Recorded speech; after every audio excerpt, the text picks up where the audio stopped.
Masjid Bapak Astoni yang telah mengganti nama saya dari Didi Kurniawan. Tapi mirip Iwan Nurdin Kurniawan, ujungnya sama M. Bismillahirrahmanirrahim. Assalamualaikum warahmatullahi wabarakatuh.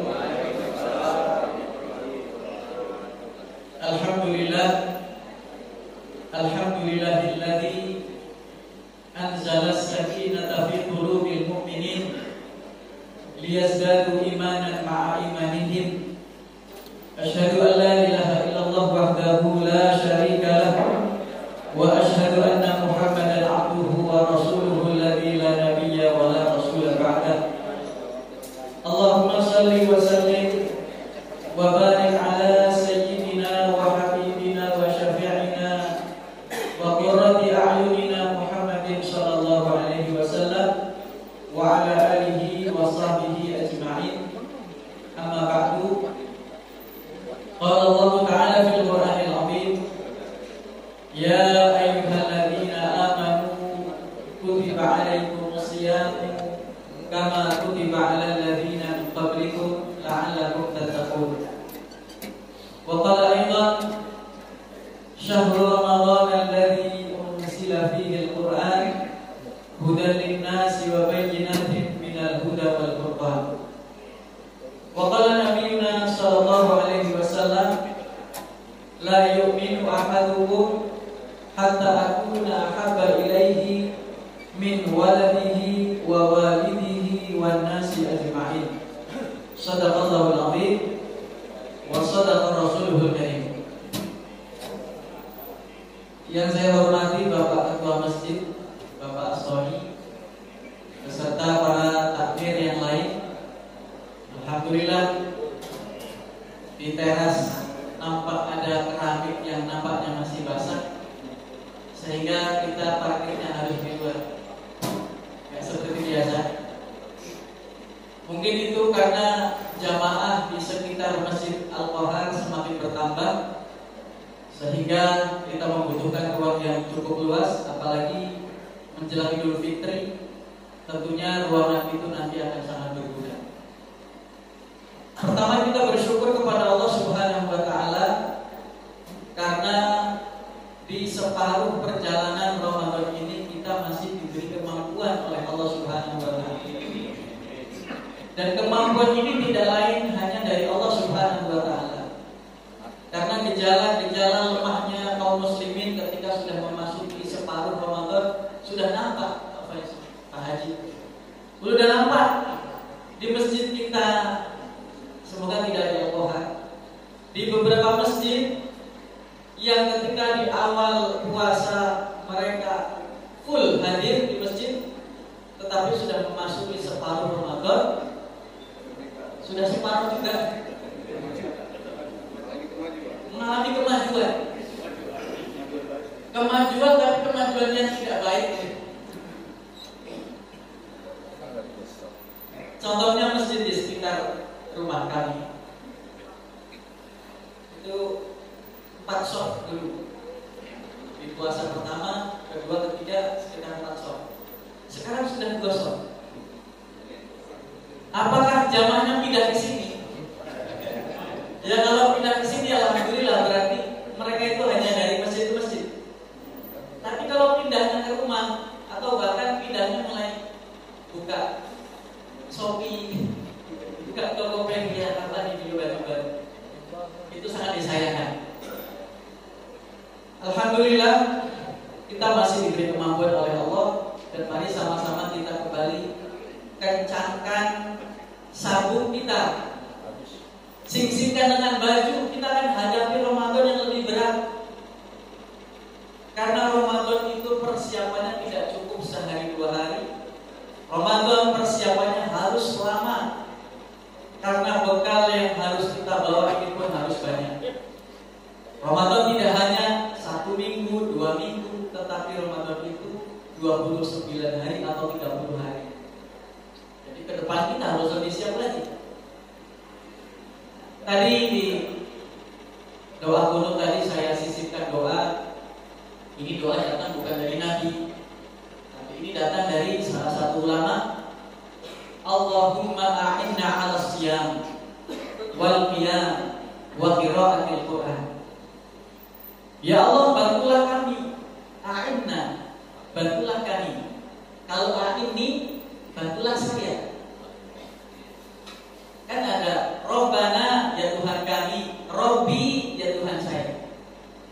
Tadi kita pakai jamak, pakai nahnu. Allahumma a'inna, ya Allah bantulah kami. Supaya dibantu bukan cuma saya, bukan cuma bapak ibu, yang dibantu kita semua kaum muslimin. Dibantu untuk apa? Al-siyam, untuk mampu menjalankan puasa. Dan kita ingin ibadah puasa yang kita lakukan adalah ibadah puasa yang sudah mulai memasuki level kedua, yaitu puasanya orang khusus. Kata Imam Ghazali, beliau membagi orang puasa menjadi 3. Mungkin pernah disampaikan di majelis ini. Yang pertama adalah puasanya orang awam. Mungkin rata-rata dari kita termasuk saya, hanya bisa mampu menahan lapar, haus, merokok, mungkin yang masih merokok, menahan berhubungan badan dengan pasangannya, baru bisa itu. Tapi belum bisa menahan pendengaran dari perkataan buruk, menahan lagu-lagu yang mengarahkan kita kepada kemaksiatan, mungkin belum. Menahan lisan dari tidak membicarakan aib saudaranya, menahan lisan dari tidak merendahkan saudaranya. Kan agak berat. Kalau semuanya ditahan memang agak berat, dan itu pahalanya memang besar. Masalah pahalanya itu surganya Allah, ampunannya Allah. Hadirin hadirat sekalian rahimakumullah, dan kita ini ingin mulai belajar memasuki level yang ini.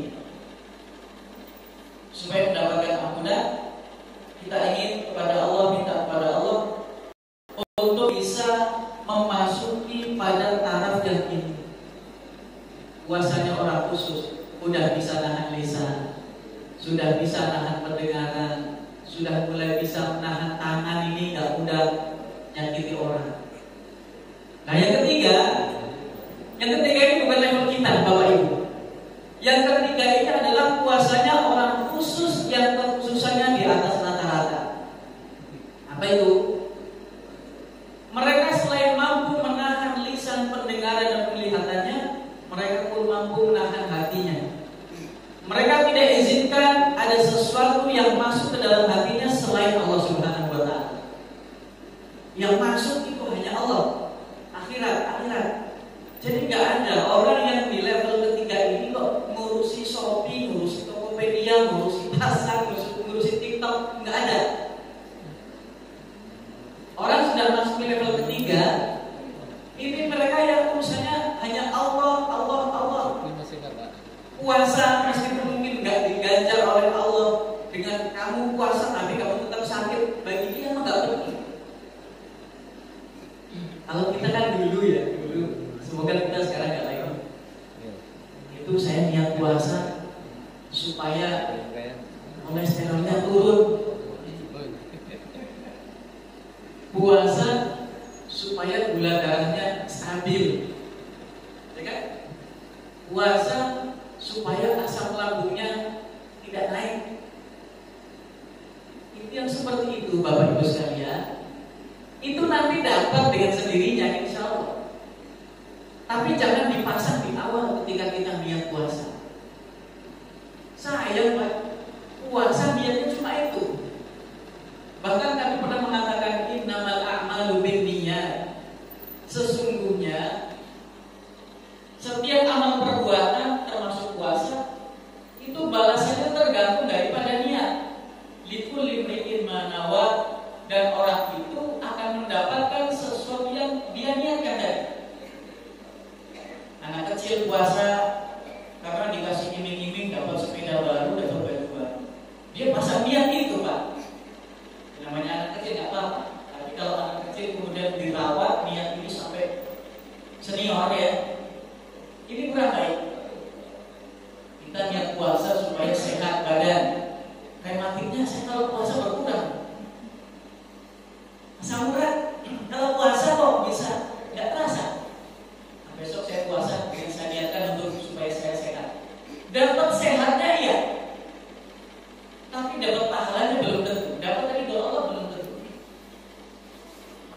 yang pertama kali kita niatkan, saya puasa karena menjalankan perintah Allah Subhanahu wa Ta'ala.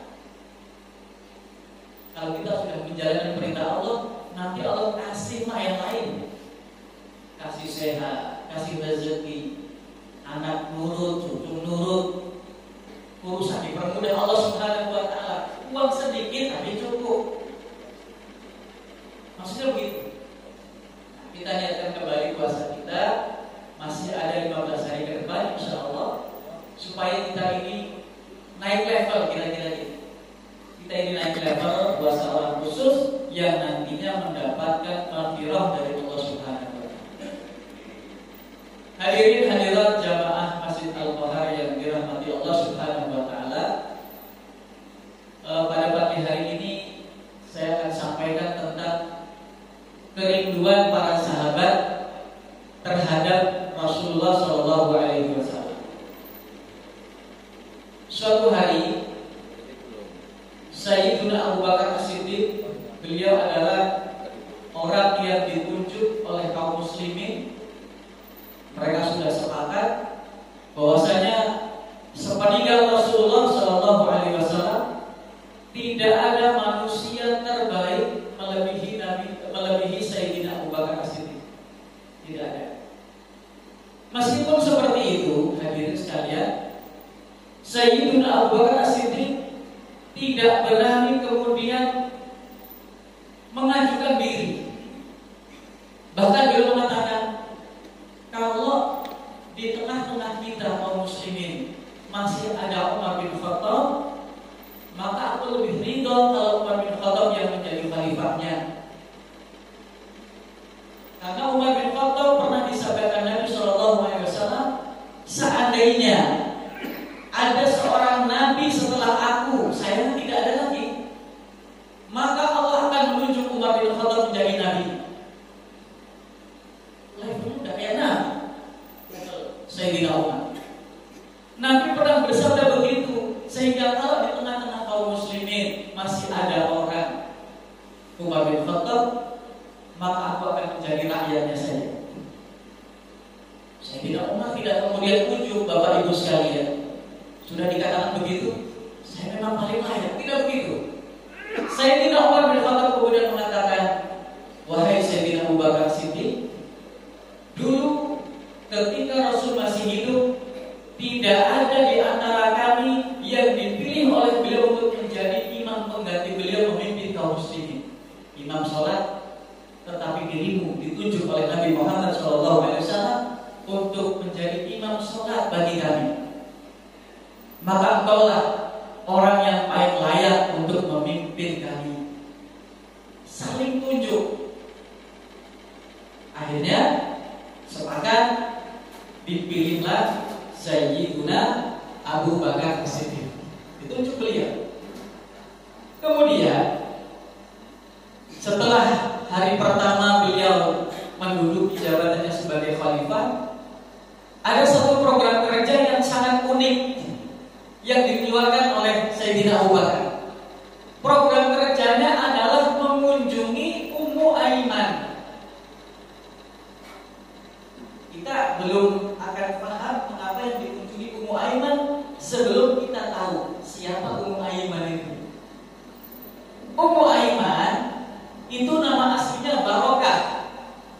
Di sini ada ibu-ibu yang bernama Barokah. Barokah. Kalau Aiman ada ya. Ummu Aiman. Pak Aiman. Berarti bukan Ummu Aiman, Abu Aiman.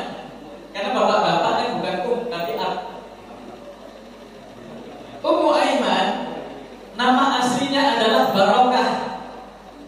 Barokah Al-Habasyiyah. Wanita berkulit hitam dari Ethiopia, Al-Habasyiyah, dari negeri Habasyah. Itu adalah satu-satunya warisan Abdullah bin Abdul Muttalib yang diberikan kepada anak keturunannya. Anak keturunannya cuma satu.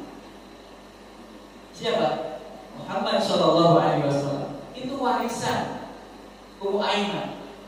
Dan inilah orang yang ketika Rasul pulang dari Madinah di tengah perjalanan karena ibunya meninggal dunia, Ummu Aiman lah orang yang kemudian menarik Rasul untuk segera pulang ke Mekah. Karena Rasul itu seolah-olah tidak mau pulang. Bagaimana tidak? Berangkat dari Mekah ke Madinah bertiga, Ummu Aiman, Rasul, dan Bunda Aminah. Begitu sudah sampai Madinah, di Madinah 1 bulan, pulang ke Mekah, di Abwa, satu perkampungan antara Mekah dan Madinah, Aminah sakit. Dan kemudian dari sakitnya itu meninggallah di tengah perjalanan itu.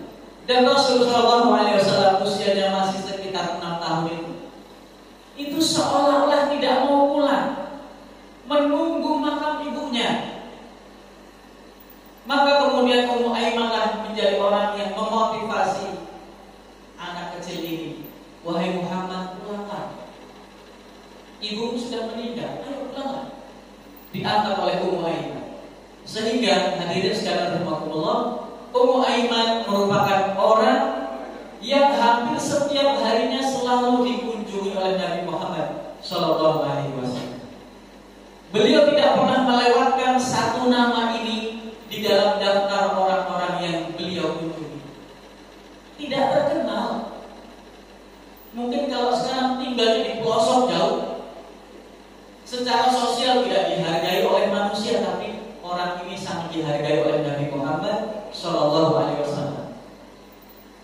Kita belajar seperti itu. Belajar untuk tidak peduli dikenal sama orang atau tidak. Tetapi kalau kita dikenal oleh Nabi Muhammad SAW, sudah cukup bagi kita. Dikenal oleh Rasulullah SAW. Ketika sampai Al-Haud nanti, telaga, itu kan Nabi pernah mengatakan, fa inni lakum farad, wahai para sahabatku, aku nanti akan mendahului kalian. Para sahabat mereka tidak ada yang punya pikiran, ya Rasul, silahkan kau tinggal duluan, kami terakhir. Mereka tidak ada yang punya pikiran seperti itu. Mereka yang ada dalam pikiran mereka adalah bagaimana supaya kami yang duluan meninggal daripada Rasul, karena kami tidak sanggup melihat jenazah Rasul di hadapan kami. Mereka tidak ada pikiran Rasul tinggal dulu, tidak ada. Kalau bisa mereka yang tinggal duluan. Kata Rasul SAW, wahai para sahabatku, inni lakum farad, aku yang duluan meninggalkan kalian. Tetapi ingatlah bahwasanya fa inna mau'idakumul haud, kita akan berjumpa kembali di telaga. Kita akan bertemu lagi di tepian telaga. Aku nanti kalian di situ. Apakah beliau hanya akan menanti para sahabatnya? Ternyata tidak, Bapak Ibu sekalian. Beliau tidak hanya menanti para sahabatnya, dan para sahabatnya memang orang-orang yang layak untuk bisa berjumpa dengan beliau. Dan beliau sadar bahwasanya surga Allah Subhanahu wa taala tingkatannya ada 100 tingkatan. Dan beliau tahu tidak semua kaum muslimin termasuk kita tidak mungkin bisa satu derajat dengan beliau di surganya. Maka disinilah Pak Haji, Nabi Muhammad SAW menanti umatnya termasuk kita di haud tadi, di telaga tadi. Beliau ingin memberikan kesempatan terakhir kepada umatnya untuk bisa menatap wajah indah Nabi Muhammad SAW. Karena beliau tahu kalian tidak mungkin semuanya bisa satu surga denganku. Disinilah kalau kalian melihat aku di sini, di haud, di telagamu ini. Hadirin hadirat sekalian rahmatullah. Padahal pantas kalau kita katakan, wahai Rasulullah, perjuanganmu untuk kami sudah lebih cukup dari ukuran apapun. Kalau engkau ingin masuk surga, masuklah. Engkau sudah layak mendapatkan itu. Balasan dari Allah sudah cukup, masuk surga silakan. Tapi Nabi kita tidak. Nabi Nabi kita ingin agar kita umatnya yang sudah terbentang jarak yang jauh dan waktu yang sangat lama, beliau ingin agar kita nanti masih mendapatkan kesempatan melihat wajah indah Nabi Muhammad Shallallahu Alaihi Wasallam. Kesempatannya di situ. Hadirin hadirat sekalian rahimakumullah. Sayyidina Abu Bakar As-Siddiq membuat program baru, yaitu mengunjungi Ummu Aiman. Beliau kemudian mengajak sahabat dekatnya, wahai Umar, ayo kita kunjungi Ummu Aiman. Kita datang ke rumah Ummu Aiman. Berangkat Pak. Begitu masuk rumah Ummu Aiman, dilihatnya Ummu Aiman sedang menangis. Dan Khalifah tahu bahwasanya tangisan ini pasti karena rindu kepada Rasul Sallallahu Alaihi Wasallam. Karena baru beberapa hari. Sayyidina Abu Bakar menenangkan Ummu Aiman. Wahai Ummu Aiman, tenanglah. Yakinlah bahwasanya apa yang didapat Rasulullah Sallallahu Alaihi Wasallam di sisi Allah Subhanahu Wa Taala itu lebih baik daripada apa yang beliau dapatkan di sisi kita. Kalau beliau di sisi kita mendapatkan problem, permasalahan, curhat-curhatan dari kita, melelahkan beliau. Tetapi kalau di sisi Allah Subhanahu Wa Taala, beliau pasti mendapatkan kenikmatan, mendapatkan surga, mendapatkan karunia yang besar. Tenanglah Ummu Aiman, di sisi Allah bagi Rasul itu lebih baik daripada Rasul tetap tinggal bersama kita. Apa jawaban Ummu Aiman? Wahai Khalifah, kalau untuk urusan itu aku pun paham. Tapi ada sesuatu yang lebih dari itu. Ada musibah besar setelah Rasul wafat. Musibahnya adalah itu berarti Malaikat Jibril tidak akan pernah turun lagi ke muka bumi ini, karena Malaikat Jibril hanya akan turun untuk nabinya. Dan itu artinya Malaikat Jibril tidak akan turun dan tidak akan menyelesaikan permasalahan-permasalahan kita. Itu yang bikin nangis. Sekarang ada problem kita dengan kawan kita, mungkin ada dengan tetangga kita, dengan keluarga, dengan saudara, dengan atasan, dengan bawahan. Kita bingung menyelesaikannya. Tapi dulu, kalau masih ada Rasul, hadirin hadirat sekalian, Rasul kemudian kedatangan orang, ya Rasulullah, aku ini orang yang sangat merindukanmu, yang kalau berpisah denganmu aku tidak bisa. Bagaimana solusinya Rasulullah? Jibril datang kasih solusi, kan begitu. Ada problem apa? Problem apa ya Rasulullah? Aku tadi mengucapkan kalimat-kalimat kekufuran. Yang kalimat ini kalau diucapkan aku menjadi murtad. Bagaimana ini? Datang Jibril lagi. Ada problem ini, datang Jibril lagi. Ada solusinya. Nah kalau sekarang, sejak Rasul wafat dan Jibril tidak akan pernah turun lagi, itu kita mau menyelesaikan masalahnya gimana? Maka kita butuhkan, yang kita butuhkan adalah kesabaran, kelapangan dada. Di antara kita mungkin ada selisih pendapat, lapang dada. Yang lapang dadanya, yang luas pikirannya. Karena itulah satu-satunya solusi yang bisa kita lakukan. Jangan memperuncing keadaan. Hadirin hadirat yang dirahmati Allah Subhanahu Wa Taala. Mendengar jawaban itu, menangislah Abu Bakar As-Siddiq, tersadar. Menangislah Sayyidina Umar bin Khattab, dan di rumah itu telah menangis 3 orang. Betapa para sahabat Nabi, orang-orang yang baru saja ditinggal pergi beberapa hari, itu kerinduannya kepada Nabi Muhammad terus. Dan kita, Bapak Ibu, kita ini harusnya lebih dari itu. Di dalam hati kita ini, dalam jiwa kita, harus terus terpupuk kerinduan kita kepada Nabi Muhammad SAW. Harus dan terus.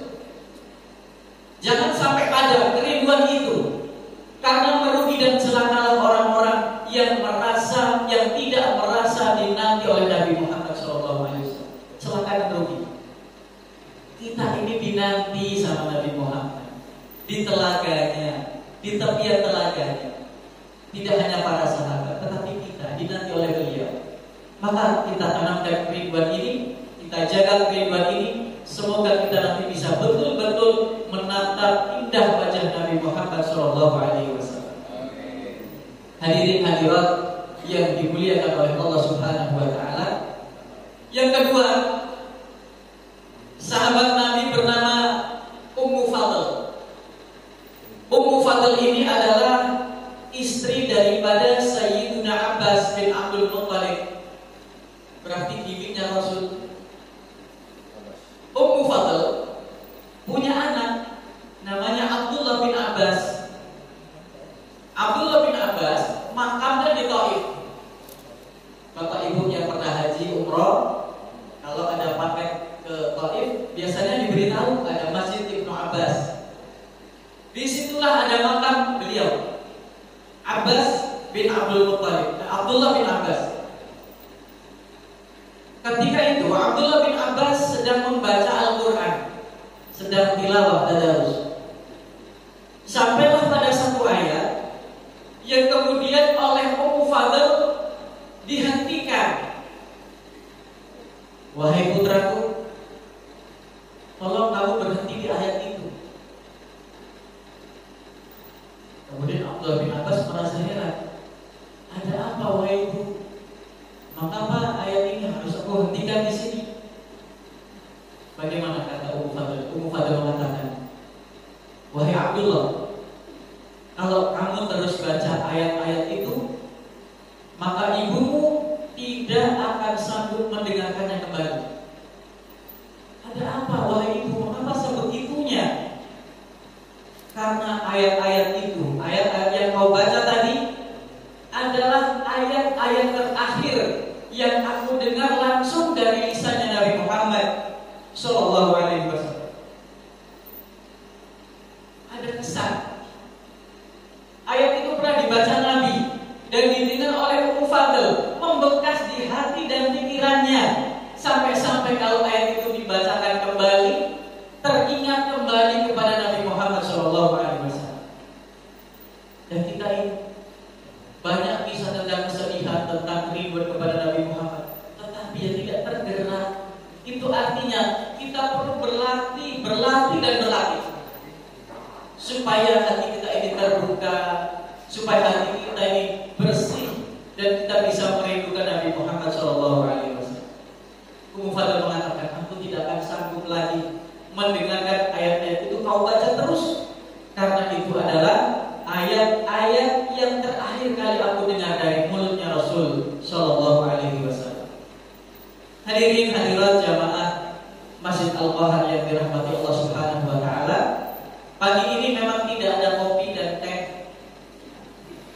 Jadi saya takut.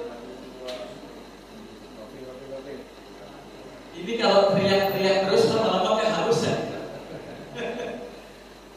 Cooling down dulu. Tadi sudah Ummu Aiman, kemudian ada tadi Ummu Fadl. Sekarang kita ini pernah nggak merindukan Nabi Muhammad SAW? Sering ya? Dan itu memang harus terus ditanamkan. Ada seorang sahabat Nabi, bagaimana kita ingin mencontoh dari mereka untuk memupuk kerinduan itu. Karena kalau orang sudah rindu biasanya kan cinta. Kalau orang sudah cinta, dia ini akan melakukan apapun untuk kekasihnya. Seperti bapak-bapak dulu kan waktu menjadi pengantin baru, istrinya minta ini dikasih, istrinya minta itu dikasih, meskipun kadang berat, tapi karena cinta, ya dikasih. Seorang sahabat Nabi bernama Sa'ad bin Mu'adz. Sa'ad bin Mu'adz ini adalah orang yang ketika wafat, Nabi mengatakan, ihtazza 'arsyur rahman li mauti Sa'ad bin Mu'adz. Bergetar 'arsy Allah Subhanahu wa taala karena wafatnya beliau. Bergetarnya ini karena apa? Karena rindu ingin berjumpa dengan Sa'ad bin Mu'adz, kata sebagian ulama. Sa'ad bin Mu'adz Ketika itu beliau usianya sekitar 35 tahun, anak muda. Yang waktu itu Rasul Shallallahu Alaihi Wasallam berangkat dari Madinah menuju Badar. Ketika di Badar, beliau mengatakan, "Asyiru alayya ayyuhal muslimun." Ayo wahai kaum muslimin, sampaikanlah aspirasi kalian, sampaikanlah pendapat kalian. Yang akan kita hadapi ini bukan kafilah dagang Abu Sufyan, yang kita hadapi adalah pasukan tentaranya Abu Jahal. Menurut kalian bagaimana? Kita hadapi atau kita pulang ke Madinah? Yang maju waktu itu Sayyidina Abu Bakar. Sayyidina Abu Bakar As-Siddiq maju berorasi, beliau mengatakan, "Ya Rasulullah, imdi ma umirt." Wahai Rasulullah, laksanakan apa yang sudah Engkau perintahkan kepada kami. Kami siap melaksanakannya. Sayyidina Umar bin Khattab juga maju, "Ya Rasulullah, inilah saat yang kami tunggu-tunggu." Yang lain datang, ada Miqdad bin Amr bin dan mengatakan, "Ya Rasulullah, kami pastikan kami tidak akan mengatakan sebagaimana yang pernah dikatakan oleh pengikut Nabi Musa, yaitu Bani Israel kepada Nabi Musa. Wahai Musa, idhab anta wa rabbuka faqatila inna hauna qa'idun." Kami tidak akan mengatakan begitu kepada orang Bani Israel itu, Bapak Ibu. Dulu kan sudah diselamatkan oleh Allah dari angkara murkanya Fir'aun, ya kan? Fir'aun mengejar Bani Israel yang dipimpin Nabi Musa. Begitu sudah di tepi Laut Merah, itu kan mentok. Ini belum ada tol laut. Jadi gimana ini? Di depan kita ada laut, di belakang pasukan Fir'aun yang akan menghabisi kita. Ya, Bani Israel pada panik waktu itu, kan? Yang nggak panik cuma satu. Yang nggak panik hanya Nabi Musa alaihissalam. Allah pasti bantu saya. Idrik di asal. Coba pukulkan tongkatmu itu, wahai Musa.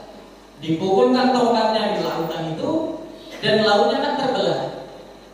Bani Israel ikut di belakangnya. Selamatlah Bani Israel dari antara murka Fir'aun. Begitu sudah selamat, mau memasuki Palestina, mereka nggak mau masuk. Padahal Nabi Musa sudah bilang, masuklah ke Palestina. Mereka bilang, kami nggak akan masuk karena di dalam situ ada orang-orang jahat, kami nggak mau menghadapi mereka. Kalau Musa, kamu mau masuk, masuklah bersama Tuhanmu, dan kalian berdua berperanglah. Kami menunggu di sini, kata Bani Israel.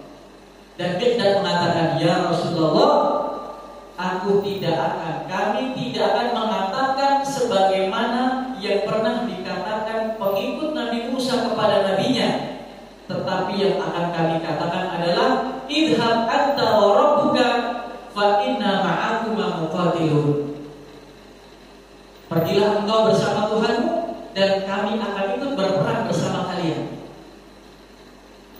Itu waktu mau perang Badar. Tapi Rasul masih bertanya, "Asyiru alayya, wahai para sahabatku, sampaikan aspirasi kalian. Aku tidak cukup dengan 3 orang ini. Dari Ansor mana? Dari Ansor. Ini yang bicara dari tadi dari Makkah, orang-orang Muhajirin yang imannya tidak pernah diragukan lagi. 15 tahun digembleng Nabi Muhammad." Jawabannya seperti itu. Wahai kaum muslimin Ansor, orang-orang Madinah, baru 2 tahun mendapatkan bimbingan dari Nabi Muhammad. Bagaimana jawaban kalian?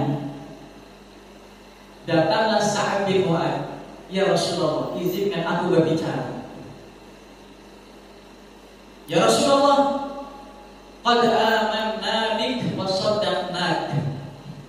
"Ya Rasulullah, kami telah beriman kepadamu dan telah membenarkan semua syariat Allah yang diturunkannya kepadamu. Kami sudah mencintaimu, kami sudah menghormatimu, kami sudah bahagia dengan kehadiranmu di negeri ini. Kami sudah mendapatkan karunia besar karena engkau, mendapatkan hidayah Islam ini karena engkau. Kami sudah cukup dengan semua itu, dan kami sudah sangat ingin berjuang.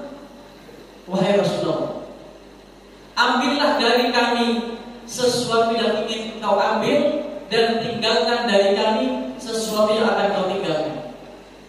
Dan ketahuilah bahwasanya sesuatu yang kau ambil dari kami itu lebih membahagiakan kami daripada apa yang kau tinggalkan untuk kami.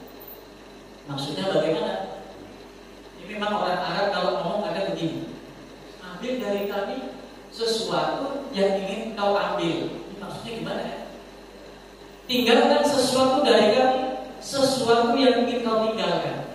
Bahasa kitanya begini, wahai Muhammad Shallallahu Alaihi Wasallam, kami ini kalau berjuang, kami lebih senang berjuang daripada kami tidak berjuang. Wahai Muhammad, kami ada uang 1 juta, kami lebih suka uang itu kamu ambil semuanya daripada kamu sisakan untuk kami. Apa yang kami berikan kepadamu itu lebih membahagiakan kami daripada yang kamu sisakan untuk kami. Jadi kalau sedekah, Rasul minta 1 juta, uang kita ada 1,5 juta, berarti kita masih ada 0,5 juta. Bagi Sa'ad bin Mu'adz, 0,5 juta ini enggak disukainya, mendingan semuanya ya Rasul. Dan aku berharap kepada Allah Subhanahu wa Ta'ala, besok Allah akan membahagiakan kedua matamu dengan melihat kami bertempur membela agama ini. Itu Sa'ad bin Mu'adz, usianya baru 35, meninggal usianya sekitar 40 tahun. Agak ngeri gimana gitu. Saya 40 tahun, gara-gara mencontohkan Sa'ad bin Mu'adz, malaikat mau kemudian tertarik mencabut nyawa saya. Tolong jangan dulu. Sa'ad bin Mu'adz usia 40 meninggal. Di usia 35 sudah mengucapkan kalimat sehebat ini. Akhirnya berangkat itu. Itu karena apa? Keluar kalimat seperti itu. Karena cinta. Orang kalau sudah cinta, itu mengerjakan sesuatu nggak pakai beban. Kayak kita cinta kepada Rasul, bersolawat sehari mungkin 300 kali, itu ringan. Tapi kalau nggak dilandasi cinta, sholawat 50 kali, itu kayak berat ya. Tapi jadilah bapak-bapak, ibu-ibu, kalau belum bisa 100 kali dalam sehari, minimal dalam sehari itu 20 kali. Pagi hari ba'da subuh 10 kali, sore hari ba'da asar 10 kali. Kata Nabi, kalau orang yang bersolat kepadaku 10 kali di pagi hari dan 10 kali di sore hari, maka dia berhak mendapatkan surga. Maka lakukan itu hadirin sekalian. Ngomong-ngomong, suruh jam berapa ini?